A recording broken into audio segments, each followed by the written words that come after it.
إن الحمد لله نحمده ونستعينه ونستغفره ونؤمن به ونتوكل عليه ونعوذ بالله من شرور أنفسنا ومن سيئات أعمالنا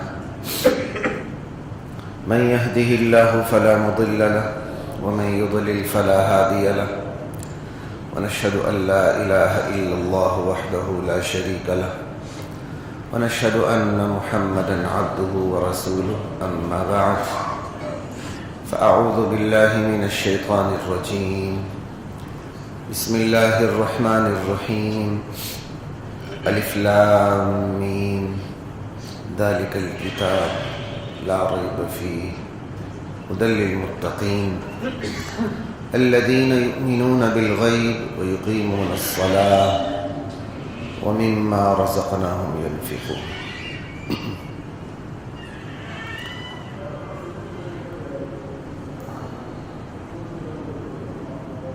یہ اوپر سے آواز آ رہی، ذرا خاموشی اختیار کیجیے گا۔ حضرت محترم، گزشتہ جمعے میں نے یہ آیات پڑھی تھی، لیکن ان آیات پہ تفصیلاً بات نہیں ہو سکی تھی، اور جس موضوع پہ ہم نے بات کی تھی کہ رمضان تو گزر گیا، اب ہم نے کیا کرنا ہے، رمضان کے اعمال کی روشنی میں ہم کہاں کھڑے ہیں، اس حوالے سے بات ہوئی تھی۔ آج بھی کم و بیش اسی حوالے سے بات ہے، کیونکہ رمضان المبارک کا جو مقصد ہے وہ آپ جانتے ہیں، لعلکم تتقون، تقوی ہے، تربیت ہے، تکبیر ہے، تشکر ہے، کہ تقوی اختیار کرنا ہے، جن چیزوں سے اللہ ناراض ہوتا ہے ان سے بچنا، جن چیزوں سے اللہ کے رسول ناراض ہوتے ہیں ان سے بچنا، اور تربیت سے گزرنا، حلال کاموں سے روکنا، حرام کاموں سے رکنے کی طاقت پیدا ہو، اور پھر اسی روزے کے ذریعے اللہ کی بڑائی کا اعلان کرنا۔ کتنی بڑی خدائی اور بڑائی کا اعلان ہے کہ بندے کو بھوک لگی ہے، بندے کو پیاس لگی ہے، بندے کو اپنی طبعی خواہشات کا احساس ہو رہا ہے، لیکن وہ اللہ کے امر کی وجہ سے رکا ہوا، اور ان چیزوں سے رکا ہوا ہے جو چیزیں اس کے لیے رمضان کا وقت گزرتے ہی حلال ہے، ہمہ وقت حلال ہے، حلال کاموں سے رکا ہوا۔ کتنی بڑی خدائی کا اعلان ہے۔ حرام کاموں سے رکنا، بندے کو لاجیکل بات سمجھ بھی آ جاتی ہے، اللہ تعالیٰ نے سود سے منع کی ہے، اس کے اجزاء میں ہی، اس کی جو اجزاء ہے، اگر اس کا کیمیائی تجزیہ کیا جائے تو بات پھر بھی سمجھ آ جاتی ہے کہ اگر اللہ نے حلال حرام میں ہمیں آپشن دی ہوتی تو ہم پھر بھی نہ کھاتے۔ کتے کی کیمیائی اجزاء کو دیکھ لیں، اللہ نے حلال حرام میں آپشن دی ہوتی ہم پھر بھی نہ کھاتے۔ شراب کے رد عمل کو دیکھ لیں، اللہ نے حلال حرام کی اللہ تعالیٰ نے ہمیں پینے نہ پینے کی اجازت دی ہوتی ہم پھر بھی نہ پیتے، اس کے اثرات ایسے ہیں، لیکن اللہ نے حلال کاموں سے روک دی، جو جائز ہے ان سے روک دی، اور اسی رکنے میں اللہ کی بڑائی کا اعلان ہے، وَلِتُكَبِّرُوا اللَّهَ عَلَى مَا هَدَاكُمْ، ارے اللہ کی بڑائی کا اعلان کرو کہ اللہ نے تمہیں ہدایت سے نوازا ہے۔ یہ سارے رمضان کے کام ہیں، تقوی، تربیت، تشکر، نہیں بات کی تکبیر، اللہ کی بڑائی کا اعلان، یہ ہم نے دیکھنا ہے۔ اب ہم میں تقوی کتنا ہے، اب ہم میں شکر گزاری کا مادہ کتنا پیدا ہو چکا ہے رمضان کی وجہ سے، اللہ کی بڑائی میرے اور آپ کے دل میں کتنی گھر کر چکی ہے۔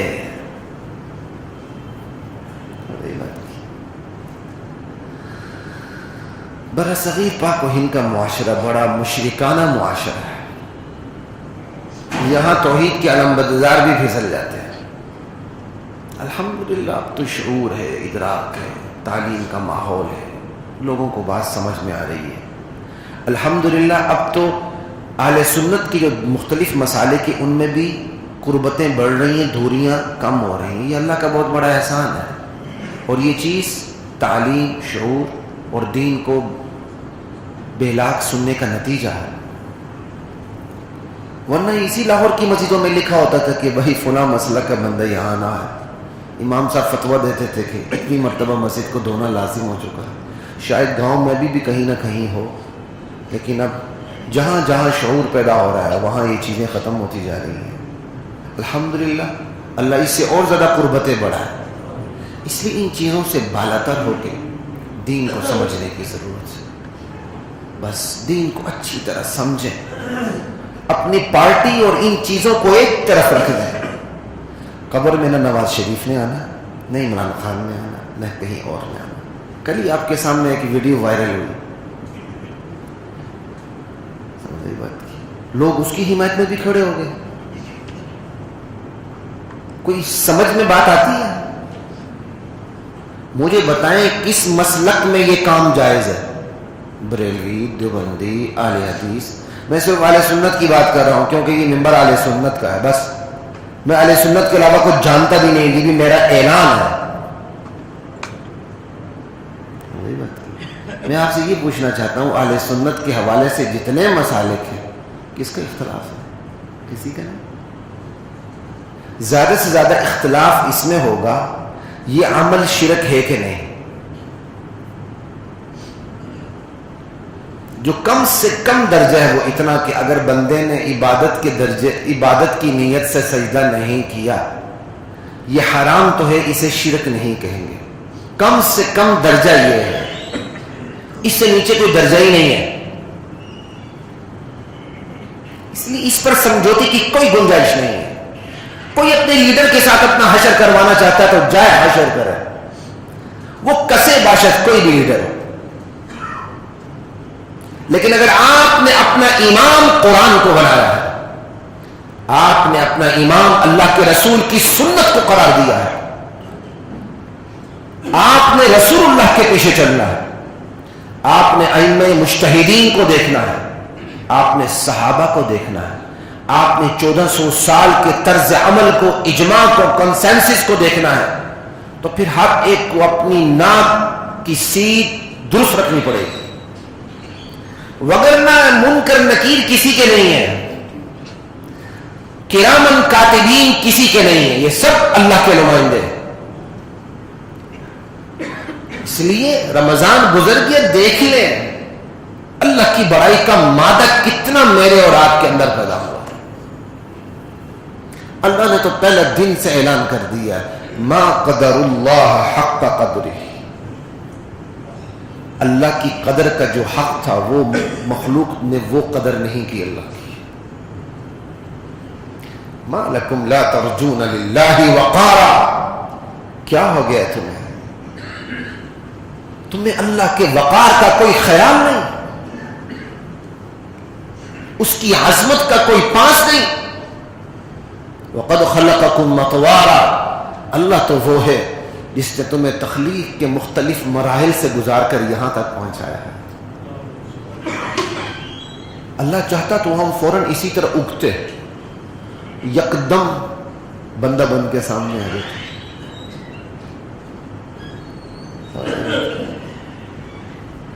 کسی دور میں میرے والد صاحب مجھے کہا کرتے تھے، کہتے ایسی بات کرتے ہو جیسے تم اسی طرح خود بخود ایسے ہی پیدا ہوئے ہو. الم نخلقکم من ماء مہین. ارے ہم نے تم میں ایک بے قدر پانی سے پیدا نہیں کیا. فجعلناہ فی قرار مکین. اس بے قدر پانی کو ایک محفوظ جگہ نہیں رکھا. الی قدر معلوم. ایک معلوم مدت تک تمہیں ہم نے وہاں نہیں رکھا. فقدرنا فنعم القادرون ویل یومئذ للمکذبین. لا الہ الا اللہ. کیا خوب اللہ اندازہ ٹھہراتا ہے. ہزاروں لاکھوں جرثومے ہوتے ہیں، ایک دو آپس میں ٹکراتے ہیں، وجود کی ابتدا ہو جاتی ہے. اگر 10-15 ایک ساتھ ٹکراتے پھر وہاں تو زندہ ہی نہ رہتی. لگتے فقدرنا، اندازہ ہم نے ٹھہرایا، فنعم القادرون، کیا خوب اندازہ ٹھہرانے والے ہیں. ایک غیر مسلم نے، غالباً کوئی یورپین ریسرچر تھا، اس نے قرآن پڑھا، کہتا جس کی یہ کتاب ہے اس نے صرف اپنی ہی اس میں تعریف کی ہے بس، اور وہ صحیح پہنچا. تکبر، اللہ کہتا میری چادر ہے. تکبر اللہ کی پہچان ہے. وہی بات، اللہ اس میں شرکت نہیں رکھتے. بندے کے پاس تو عاجزی ہے بس. تو یہ دیکھیں کہ رمضان کیا ہے؟ اللہ کی بڑائی کا اعلان، اللہ کے تکبر کا اقرار.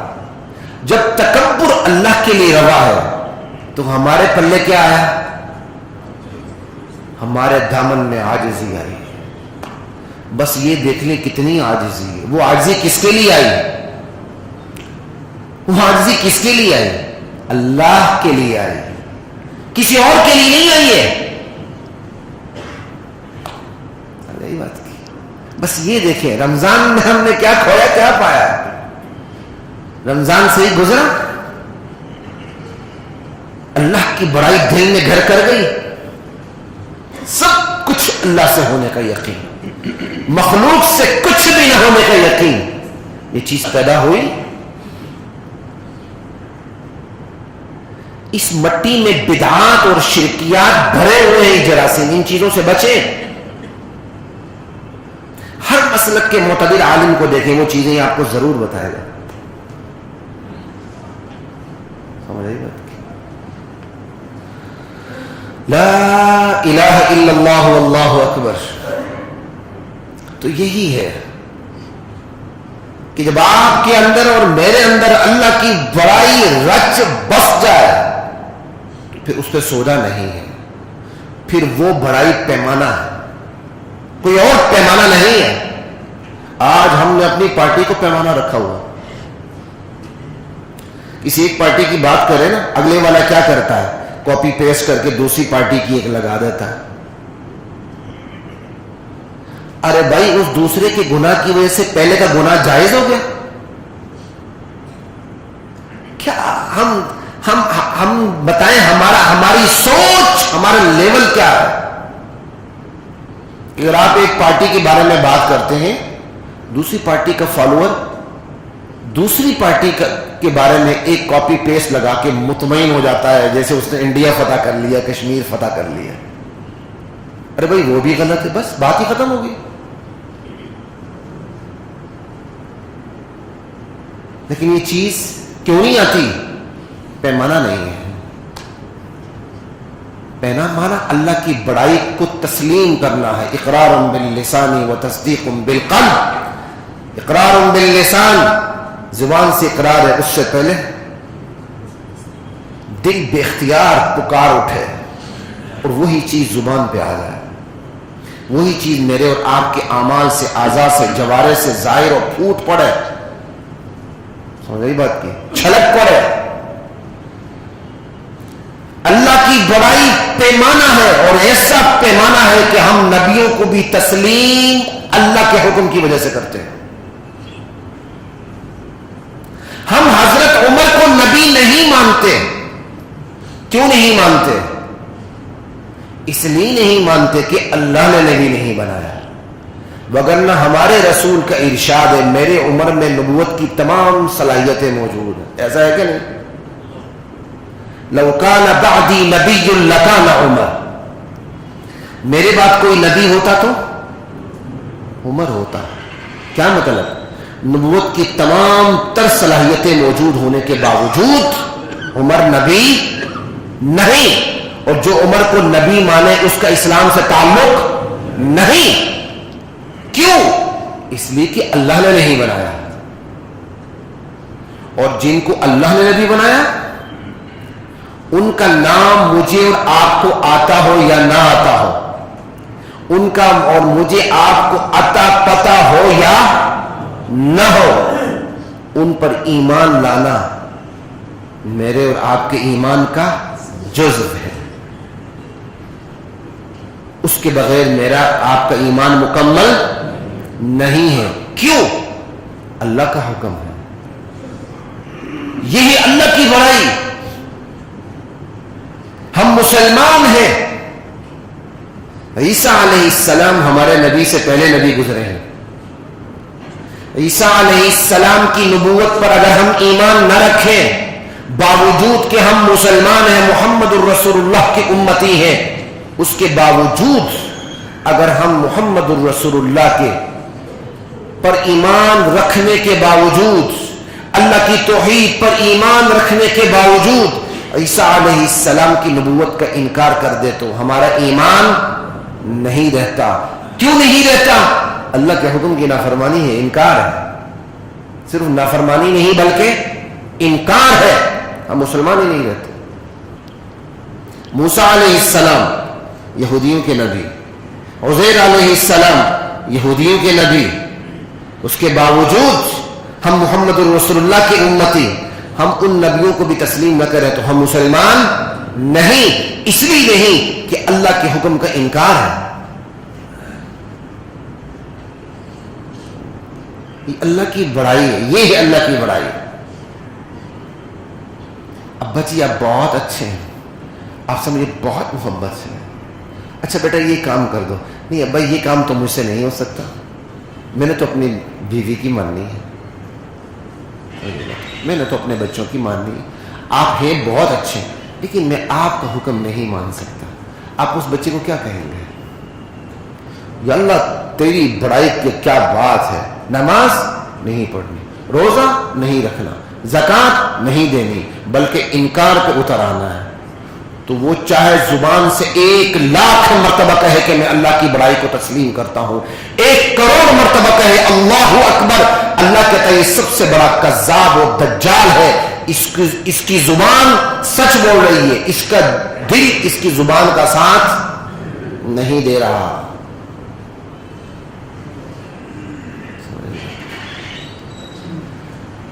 اگر اللہ, بالفرض کی بات کر رہا ہوں صرف سمجھانے کے لیے,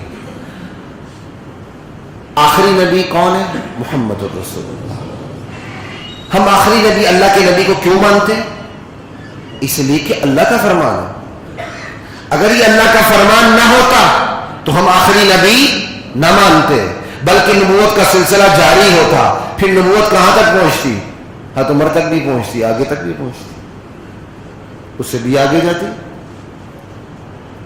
لیکن ہم اللہ کے نبی کے علاوہ کسی کو آخری نبی ماننے کے لیے تیار نہیں ہے. اس لیے نہیں ہے کہ ہمارے نبی نے ہمارے اللہ نے ہمارے نبی کو آخری نبی قرار دیا ہے کہ اس کے بعد میرے اس نبی کے بعد کوئی نبی نہیں ہے. یہی اللہ کی بڑائی کا اعلان.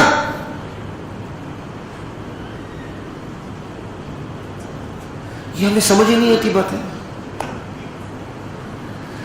لا الہ الا اللہ, اللہ کی بڑائی کو سمجھنا ہو اللہ کے قرآن کو پڑھیے, ترجمے کے ساتھ پڑھیں, ایک بار نہیں بار بار پڑھیں. جو سمجھ آتی ٹھیک, نہیں آتی گزر جائیں. قرآن کے تلاوت اور اس کے ترجمے کو اپنی زندگی کا جز بنا لیں. اللہ پاک کی قسم آپ کا دل کرسٹل کلیئر نہ ہو تو میرے سر قلم کر دیجیے, آپ اتنے کلیئر ہو جائیں گے, کنسپچولی اتنے کلیئر ہو جائیں گے. خدا کے لیے ترجمے کو ہاتھوں لگائیں, پڑھے تو صحیح, قرآن کا پیغام پڑھے تو صحیح, سمجھے تو صحیح. پھر کسی پارٹی کو جوائن کر لیں, اس کے لیڈر کو بھی بہت بڑا صادق و امین سمجھ لیں, جو مرضی سمجھ لیں, مگر آپ معبود نہیں سمجھیں گے. اس کو وہ پیمانہ نہیں دیں گے جو پیمانہ نبوت کا ہے, جو صحابیت کا ہے, جو الوہیت کا ہے, جو ختم نبوت کا ہے. آپ ایک حد تک اس کو رکھیں گے, اس سے اوپر جانے نہیں دیں گے. آج ہم زبان سے کہتے تو نہیں ہیں, لیکن ہم نے ہم میں سے ہر ایک نے اپنی پارٹی کو, اپنی پارٹی کے لیڈران کو وہ درجہ دے رکھا ہے جو درجہ ان کو سوٹ ہی نہیں کرتا. وہ درجہ یا اللہ کا, یا نبی کا, یا صحابہ کا. اور زبان پھر ایسی کھولتے ہیں اہل علم کے اوپر. وہ اہل علم بڑا بیوقوف ہوگا جو کسی کی زبان کھولنے پر اس لیول پر آ کے اسے گفتگو شروع کر دے.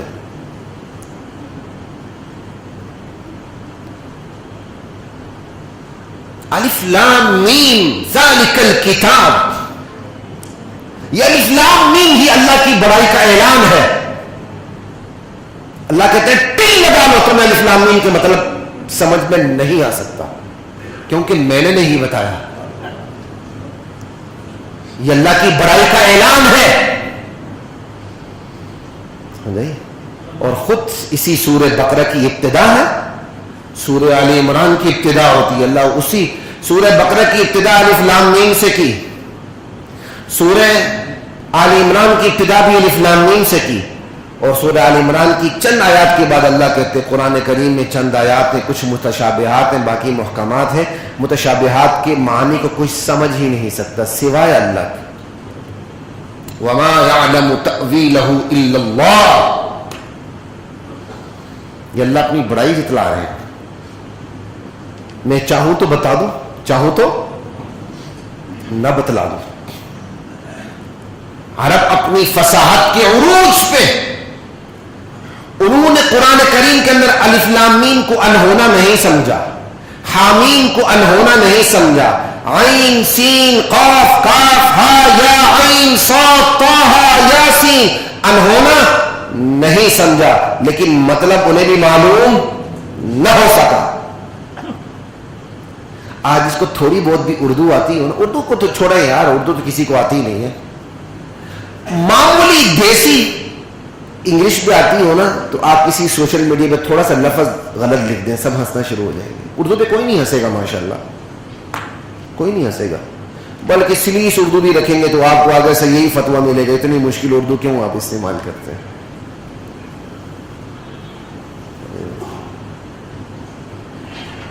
تو جو چیز انہونی لگے فوراً بندہ گرفت کرتا ہے. مشرکین مکہ نے ہزار اعتراضات کیے لیکن قرآن پہ وہ گرفت نہیں کر سکے.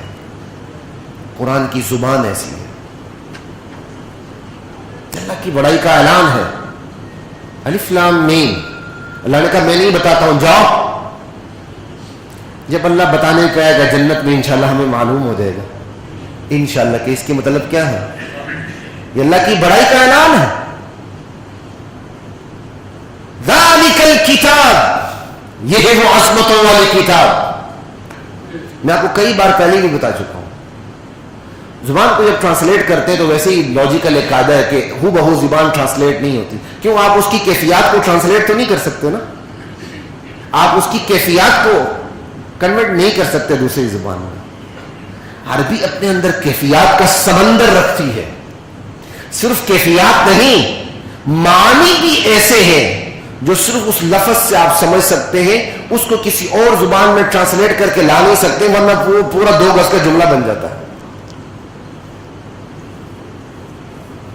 اب یہاں ہاذل کتاب نہیں کہا، ذالک الکتاب کہا. وہ کتاب، بھائی وہ کتاب تو نہیں ہے، یہ کتاب ذالک الکتاب. تو عوامی انداز سے کہہ رہا ہوں، ورنہ یہ بلاغت کا اصول ہے. کوئی یہاں اگر کوئی مدارس سے وابستہ بیٹھے ہیں تو وہ سمجھ سکتے ہیں. ذالک الکتاب، وہ عظمتوں کی بلندیوں پر پہنچی ہوئی کتاب. اس کا صحیح بلاغی ترجمہ یہ ہے، چونکہ یہ کیا نہیں جاتا عموماً اردو ٹرانسلیشن یا انگلش ٹرانسلیشن یا کسی بھی زبان میں کیا نہیں جاتا، لیکن مفسرین سمجھتے ہیں. جب آپ تفسیر کو پڑھیں گے، خصوصاً وہ تفسیریں جس کا تعلق عربیت کے پیک لیول بلاغت سے ہے، تو وہاں یہ آپ کو چیزیں قرآن کے نکات کھل کے سامنے آنے لگتے ہیں. ہاذا الکتاب نہیں کہا، ذالک الکتاب، وہ عظمتوں کی بلندیوں پر پہنچی ہوئی کتاب. اور اس کتاب میں کوئی شک نہیں، بندہ اس کی بلندیوں کو چھو نہیں سکتا. کوئی کتاب اس کے قریب نہیں آ سکتی. تورات ہو، انجیل ہو، زبور ہو، صحف ابراہیم و موسیٰ ہو، کوئی بھی ہو، قرآن کے قریب بھی نہیں آ سکتی. قرآن اتنی بلند کتاب ہے. ذالک الکتاب، یہ ہے قرآن کی بلاغت. جہاں قرآن کی بڑائی ہے وہاں قرآن سے بھی بڑھ کر صاحب قرآن کی بڑائی ہے. اللہ، جہاں اللہ کی بڑائی ہے، اللہ نے جس ذات کے سینے اطہر پر اس کتاب کا نزول کیا ہے، اس سینے کو اتنی طاقت دی ہے کہ وہ اس کو برداشت کر سکے، سما سکے. یہ اس کی بڑائی کا اعلان ہے. نبی علیہ السلام پر وحی کی کیفیت صحابہ سمجھ جاتے تھے. وحی کا بوجھ نبی کے علاوہ کوئی برداشت نہیں کر سکتا. اللہ نے یہ طاقت کسی کو دی نہیں کہ وہ وحی کے بوجھ کو برداشت کر سکے. یہاں جنات کا بوجھ برداشت نہیں ہوتا, خلائی مخلوق کا بوجھ برداشت نہیں ہوتا. ذالک الکتاب لا ریب فیہ, کتنا بڑا اعلان ہے. یہ اللہ کی بڑائی ہے نا, قرآن کی بڑائی ہے, محمد رسول اللہ کی بڑائی ہے. سب سے بڑھ کر قرآن جس نے تخلیق کی ہے اس کی بڑائی ہے. کتنا بڑا چیلنج ہے. لا ریب فیہ, کوئی شک نہیں. یہ فتویٰ بخاری کے لیے بھی نہیں ہے, یہ فتویٰ مسلم کے لیے بھی نہیں ہے. یہی وجہ ہے کہ بخاری کی بعض احادیث پر بھی محدثین نقد و جرح کرتے ہیں. گنجائش آ جاتی ہے, بڑی گنجائش آ جاتی ہے, لیکن اس کا یہ مطلب نہیں کہ کوئی قرآن کا حدیث کا انکار کرتا ہے. یعنی حدیث میں کیٹیگریز ہیں, کوئی بہت بڑے لیول کی, کوئی اس سے چھوٹی, کوئی اس سے چھوٹی, کوئی اس سے چھوٹی, بالکل اسی طرح اس کی درجہ بندیاں. قرآن میں کوئی درجہ بندی ہے؟ احادیث میں راویوں کی چھان پھٹک ہوتی ہے. اسماء اور رجال یہ وہ فن ہے جس میں مسلمان یکتا ہے, ان کی کوئی مثال نہیں. یہ حدیث نبوی کا اعجاز ہے. جو جو حدیث سے وابستہ ہوتا گیا اس کی پوری ببلیوگرافی محفوظ ہوتی چلی گئی. وہ بچپن میں, لڑکپن میں, جوانی میں, بڑھاپے میں کس کردار کا مالک تھا, کس ذہانت کا مالک تھا, کس سیرت کا مالک تھا, کس حافظے کا مالک تھا, کس تقوی کا مالک تھا, سب کچھ سامنے ہے. لیکن قرآن کی آیت کے بارے میں کسی راوی کی کوئی ضرورت نہیں. متواتر حدیث کے بارے میں بھی راوی کی ضرورت نہیں ہوتی ہے. وہ تواتر ہوتا ہے, نہ اس میں چین کو کی چھان پھٹک کرنی پڑتی ہے. اور پھر جس راوی کا جو راوی صحابی ہو چین کے اندر اس کی بھی چھان پھٹک نہیں ہوتی کیونکہ وہ صحابی ہے. قرآن تو پھر سب سے اوپر ہے. قرآن کی آیتوں میں کوئی درجہ بندی ہے, یہ زیادہ مضبوط ہے, یہ کم مضبوط ہے, یہ اس سے کم مضبوط ہے, یہ اس سے زیادہ مضبوط ہے, کوئی درجہ بندی نہیں ہے. ایک آیت کا انکار بھی کفر ہے. ایک حدیث کا انکار کفر نہیں ہوتا جو غیر متواتر ہو. کسی غیر متواتر ایک حدیث کو کوئی انکار کر دے کافر تو نہیں ہوتا. قرآن کی ایک آیت کا انکار بھی کفر. یہ اللہ کی قرآن کی بڑائی ہے. جس سیرے پہ اترا اس سیرے کی بڑائی ہے, اور جس نے اتارا سب سے بڑھ کر لا ریب فیہ, یہ اللہ نے چیلنج دیا ہے. کسی کے بس کی بات نہیں, کسی کے بس کی بات نہیں کہ اتنا بڑا چیلنج دے سکے کہ جو میں نے کتاب لکھی ہے وہ شک و شبہ سے بالاتر ہے. یہ اللہ نے چیلنج دیا ہے اور آج تک اس چیلنج کا مقابلہ ہو رہا ہے. جو مقابلہ کرتا ہے وہ پیوند زمین ہو جاتا ہے. وہ مقابلہ کرنے کی وہ اس طرح مقابلہ کرتا ہے کہ لوگ اس پر ہنسنے لگتے ہیں. والسماء ذات البروج, برجوں والے آسمان کی قسم. بنانے والے نے کہا والنساء ذات الفروج, شرمگاہوں والی عورتوں کی قسم. انا للہ و انا الیہ راجعون. پھر خود ہی کاٹ دیا ہے. قرآن کا مضمون کہاں تو یہ مضمون کہاں. یعنی قرآن کا مقابلہ بھی قرآن کی کاپی پیسٹ کر کے, لیکن پھر بھی ممکن نہیں. کیا اس سے اللہ کی بڑائی سمجھ میں نہیں آتی؟ مسلمان بیک وقت دنیا کی سب سے خوش قسمت ترین قوم اور سب سے بدقسمت ترین قوم ہے.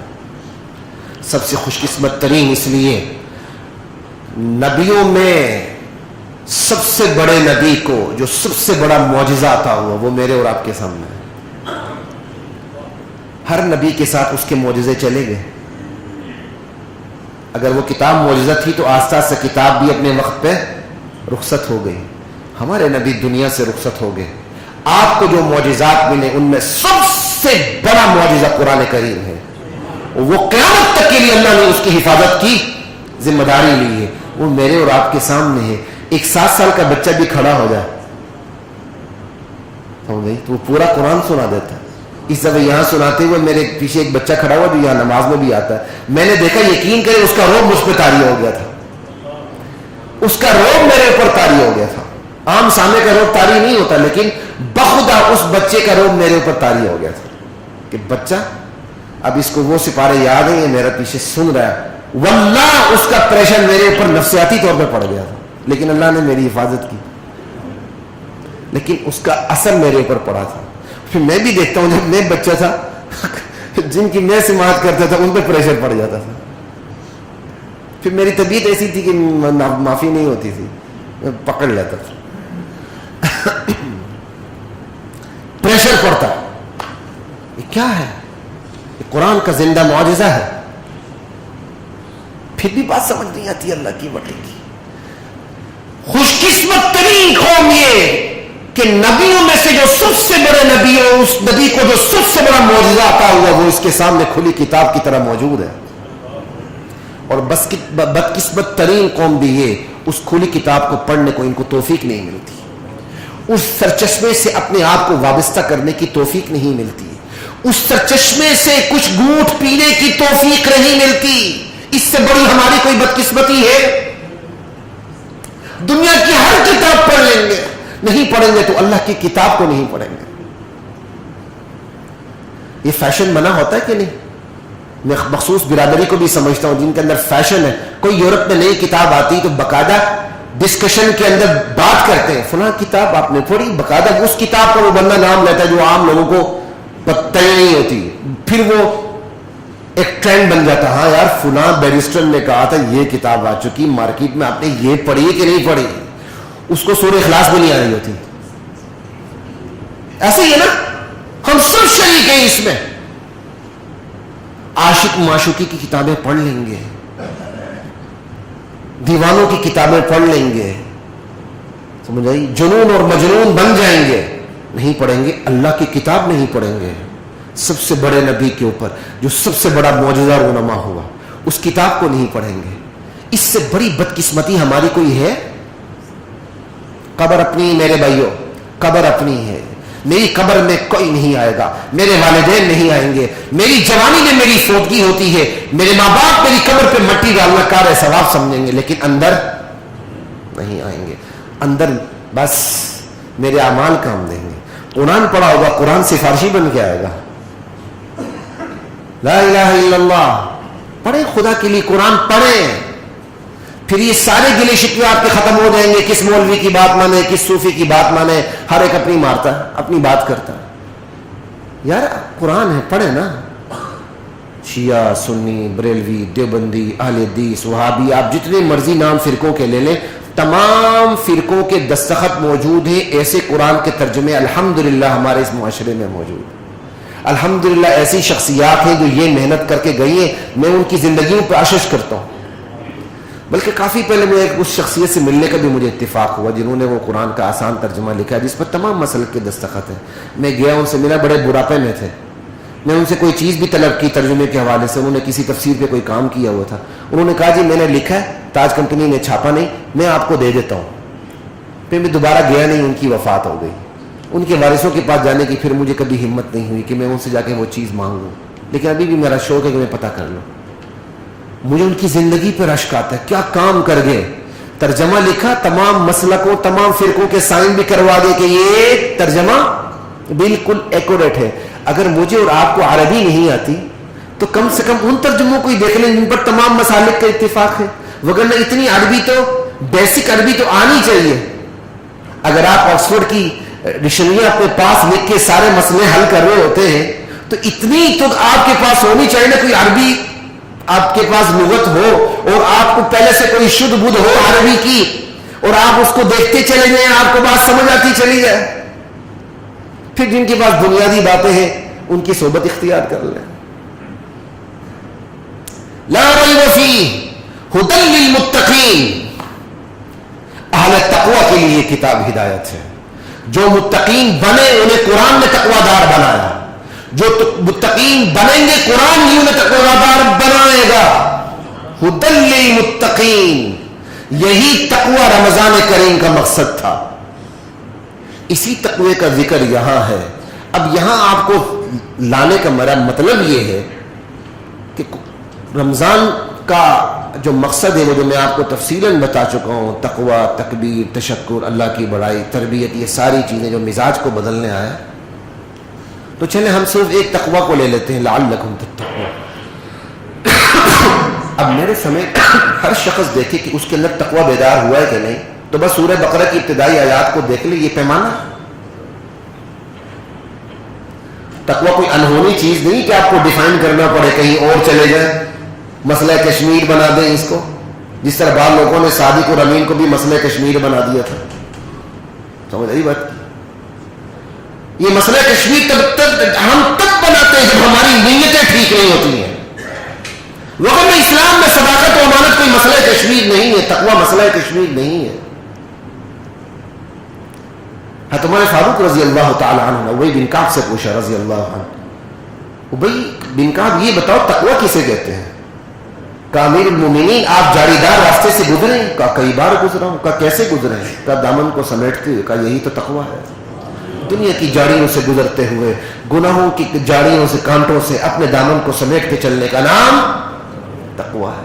ایک اور بزرگ کی مجھے تقوی کی ڈیفینیشن بہت پسند آئی۔ کہا تقوی کیا ہے؟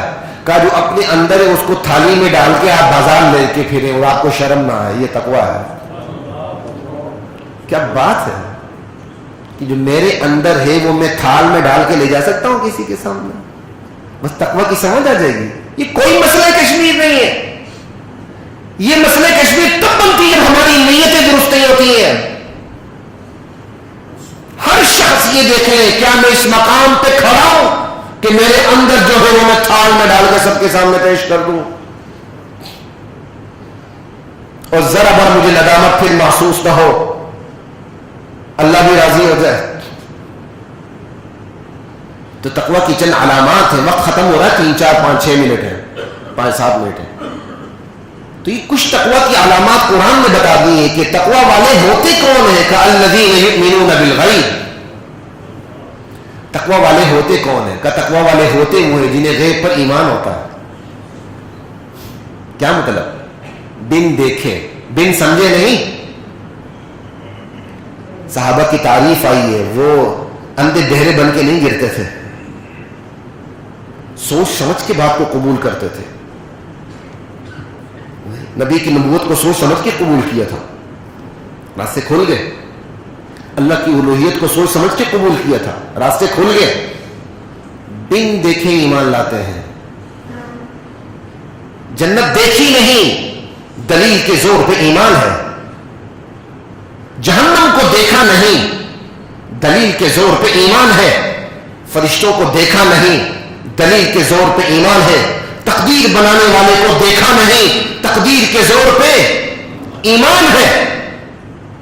سائنس جتنی ترقی کرتی جاتی ہے اتنا اللہ کے وجود پر اطمینان بڑھتا چلا جاتا ہے، بلکہ مشاہدے کی کیفیات ہو جاتی ہیں۔ اللہ اکبر، یہ کروڑہا سیارے ستارے، جتنی فلکیات کا سائنس کا علم ترقی کر رہا ہے اتنا ہی ان کے درمیان نظم و ضبط نظر آ رہا ہے، اتنا ہی اوپر کی چیزوں کا نیچے کی چیزوں کے ساتھ تعلق نظر آ رہا ہے۔ یہی تو قرآن نے کہا ہے فرجع البصر هل ترى من فطور، بار بار نظر اٹھاؤ کوئی تمہیں شگاف نظر آئے گا۔ ثم ارجع البصر كرتين ينقلب اليك البصر خاسئا وهو حسير، بار بار نگاہ دوڑا لو، اس پورے نظام پہ غور کر لو، تمہاری نگاہ تھک کر نامراد ہو کے خواب واپس آ جائے گی۔ رب کی تخلیق میں کوئی شگاف اور بے جوڑی اور بے ربطی نہیں دکھا سکے گی۔ یہی الذین یؤمنون بالغیب، کتنا آسان ہے۔ یہ پارٹی کے لیڈر کی باتوں پر الذین یؤمنون بالغیب نہیں ہے۔ میری پارٹی کے لیڈر نے ایک کہہ دیا بس میں کمر بستہ ہو جاؤں، نہیں، اس نے جو کیا ٹھیک کیا، اپنا ایمان خراب نہ کریں اس کے پیچھے۔ ہر پارٹی نے اپنے لیڈر کو ایک بت کا درجہ دے رکھا ہوا ہے، لات و منات کا درجہ دے رکھا ہوا ہے۔ یہ انسان کی فطرت ہے، اپنے تراشے ہوئے چیزوں کو پوجنا شروع کر دیتا ہے، اگرچہ وہ نمائندگی کوئی اور ہوتی ہے، جن کو تراشتا ہے اس کی روح ہوتی ہے، وہ موقع نہیں۔ لیکن آج یہی ہے، ہم بت پرستوں سے بھی بدترین ہو گئے ہیں۔ ہمارے سامنے ہمارا لیڈر ہوتا ہے، اس کے کرتوت بھی ہوتے ہیں، اس کے نیک اعمال بھی ہوتے ہیں، اس کے برے اعمال بھی ہوتے ہیں، لیکن ہم اس کو پیمانہ بنا لیتے ہیں، اس کی بات کو ایسا سمجھتے ہیں الذین یؤمنون بالغیب، جو اچھا ہمارے لیڈر نے کہا لہذا کمر بستہ ہو جاؤ، سوشل میڈیا پہ جلد برپا کر دو، اگر ہمارے لیڈر نے یہ بات کہی تو بالکل ٹھیک کہی ہے، کسی اور نے کہی تو پھر غلط ہے۔ انا للہ و انا الیہ راجعون۔ ارے بھائی یہ خدا کا حق ہے، اللہ بات کہے آپ ایمان لائیں، یہ اللہ کے نبی کا حق ہے، وہ فرمان جاری کرے آپ الذین یؤمنون بالغیب۔ یہ کسی فلسفی نے نہیں کہا تھا کہ جنت ہے، یہ کسی فلسفی نے نہیں کہا تھا کہ جہنم ہے، یہ کسی فلسفی نے نہیں کہا تھا کہ اسات کے دور میں کہ برزخ ہے، جنت ہے، جہنم ہے، جزا سزا کے مراحل ہیں، موت کے بعد ایک زندگی ہے۔ خدا کی قسم یہ فلسفی نے کہا ہوتا، خدا کی قسم میں ان میں سے ایک چیز بھی نہ مانتا، لیکن یہ فلسفی نے نہیں کہا، محمد الرسول اللہ کا فرمان ہے، اور محمد الرسول اللہ نے خود سے نہیں کہا وما ينطق عن الهوى، اللہ نے ان پر وحی جاری کی ہے، اور جو کہا ہے وہ بالکل عقل و دانش، عقل و خیرت، فہم کے مطابق ہے۔ جس کو جتنے اختیارات دیے جائیں اس پر اتنی ہی ذمہ داری آتی ہے، اس پر اتنی ہی پوچھ ہوتی ہے۔ انسان کو اللہ نے اختیارات دے کے اور حواس دے کے شعور دے کے اس دنیا میں بھیجا ہے، اس پر ذمہ داری آتی ہے، کیا اس کی پوچھ نہیں ہونی چاہیے؟ ایک دن نہیں ہونا چاہیے؟ ظالم کو ظلم کی سزا نہ ملے، عادل کو اس کی عدل کی جزا نہ ملے، سب کچھ ملے۔ الذین یؤمنون بالغیب ویقیمون الصلاۃ۔ ارے تقوی دار کون ہوتے ہیں؟ جو نماز پڑھتے ہیں۔ رمضان ختم ہو گیا، نمازیں مسجدیں یتیم ہو گئی، مسجدیں یتیم ہو گئی۔ آپ کسی بڑی مسجد میں جا کے دیکھ لیں، چھوٹی کی تو بات ہی نہیں کر رہا ہوں، محلے کی بڑی مسجد میں جا کے دیکھ لیں، رمضان میں اس کے اندر جگہ نہیں ہوتی ہے۔ اس کا مطلب محلے کی وہ بڑی مسجد محلے کے لیے کافی نہیں ہے۔ اسی مسجد کو رمضان کے بعد دیکھ لیں، آپ کو 4 نمازی نظر آتے ہیں۔ تو تقوی کہاں گیا؟ خدا کے ساتھ سودے بازیاں نہ کیا کریں۔ رمضان تو عادات بدلنے آیا تھا، ہم نے اللہ کے ساتھ سودا شروع کر دیے 20-25 دنوں کا۔ وَمِمَّا رَزَقْنَاهُمْ يُنْفِقُونَ۔ تقویدار خرچ کرتے ہیں، مال ہو وہ خرچ کرتے ہیں، جان ہو وہ اللہ کے راستے پہ لگاتے ہیں، اولاد ہو اس کو اللہ کے راستے پہ لگاتے ہیں۔ اللہ نے طاقت دی ہے، طاقت کو نیک راستے پہ خرچ کرتے ہیں۔ اللہ تعالیٰ نے اختیارات سے نوازا ہے، ان اختیارات کو نیک راستے پہ، ان اختیارات کا استعمال کرتے ہیں۔ یہ ہے وَمِمَّا رَزَقْنَاهُمْ يُنْفِقُونَ۔ ہم نے رزق سے روٹی کپڑا مکان سمجھ رکھا ہوا ہے، رزق اللہ کی عطا کے اوپر منحصر ہے، جتنی اللہ کی عطا ہے وہ سب رزق ہے۔ وَمِمَّا رَزَقْنَاهُمْ يُنْفِقُونَ۔ رمضان کے بعد دیکھ لیں، میں اپنی طاقت کو، اپنے اختیارات کو، اپنے مال کو، اپنی جان کو، اپنی اولاد کو کیا اللہ اور اس کے رسول کے احکامات کے مطابق استعمال کرتا ہوں؟ پھر تو تقوی داری ہے، وغیرہ نہیں۔ والذین یؤمنون بما انزل الیک وما انزل من قبلک۔ تقویدار کون ہوتے ہیں؟ میرے نبی تقویدار وہ ہوتے ہیں جو کچھ آپ پہ اترا اس پر بھی ان کا ایمان ہوتا ہے، جو آپ سے پہلے اترا وہی اتری اس پر بھی، یہ نہیں کہ جو آپ کے بعد وہی اترے گی۔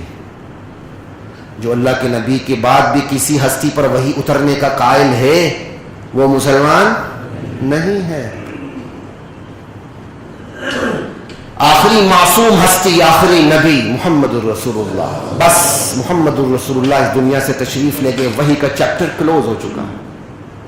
اب کوئی معصوم بھی نہیں، کسی پر وحی بھی نہیں اترتی، سمجھے؟ اور کوئی امتی نبی کے برابر بھی، کوئی امتی نبی کے برابر بھی نہیں ہو سکتا۔ پوری کائنات ابو بکر صدیق بن جائے، تمام انبیاء میں جو سب سے چھوٹے نبی ہیں اس کی گرد تک بھی نہیں پہنچ سکتے، اس کے ٹخنے تک بھی نہیں پہنچ سکتی۔ پوری کائنات ابو بکر صدیق بن جائے، پوری کائنات عمر فاروق بن جائے، عثمان غنی بن جائے، حسنین بن جائے، پوری کائنات علی بن جائے، ایک نبی کے ٹخنے تک بھی نہیں پہنچ سکتے۔ کیوں؟ پوری کائنات اگر علی بن جائے، ابو بکر بن جائے، امتی امتی ہی ہے، امتی اور نبی کا کوئی تقابل نہیں ہے۔ نبی سے اللہ براہ راست ہم کلام ہوتا ہے، اس پر اپنا فرمان جاری کرتا ہے، اس کے اور اللہ کے درمیان کوئی واسطہ نہیں ہوتا۔ یہ ہے والذین یؤمنون بما انزل الیک وما انزل من قبلک۔ ختم نبوت کا قانون اسی آیت کی روشنی میں تو بنا، ورنہ خاتم النبیین کے تو بڑے بڑے مطلب بیان کرنے لوگوں نے شروع کر دیے تھے اپنی طرف سے۔ وبالآخرۃ ھم یوقنون۔ تقوادار آخرت پر ایمان رکھتے ہیں، جواب دہی کا احساس ہوتا ہے، میں گناہ کرتا ہوں، غلط کام کرتا ہوں، غلطیاں مجھ سے بھی ہو سکتی ہیں، ہوتی ہیں، میں بشر ہوں، مجھ سے بھی غلطیاں ہوتی ہیں، لیکن جواب دہی کا احساس ہے تقویٰ ہے۔ جواب دہی کا احساس نہیں تو تقویٰ نہیں ہے۔ میں اور آپ کوئی کام کریں، برائی نہیں، نیکی بھی کریں تو ساتھ خوف لائق ہونا چاہیے، معلوم نہیں اللہ قبول کرے یا ہاں امید ضرور ہونی چاہیے اللہ قبول کرے، لیکن خوف کا دھڑکا بھی ساتھ ہونا چاہیے۔ کیوں؟ ایمان نام اس کا ہے، الایمان بین الرجاء والخوف، ایمان امید اور خوف کی درمیانی حالت کا نام۔ نیکی کرتے ہوئے بھی ڈرے کہ اللہ قبول کرتا ہے کہ نہیں، پتہ نہیں میں نے اللہ کے لیے کی کہ نہیں۔ یہ تقوی والوں کی علامت ہے، اولئک علی ھدی من ربہم واولئک هم المفلحون۔ تقوی داروں کی یہ علامتیں جن کے اندر پائی جائیں وہی ہدایت یافتہ ہیں، وہی دنیا اور آخرت میں کامیاب ہیں۔ وآخر دعوانا الحمدللہ۔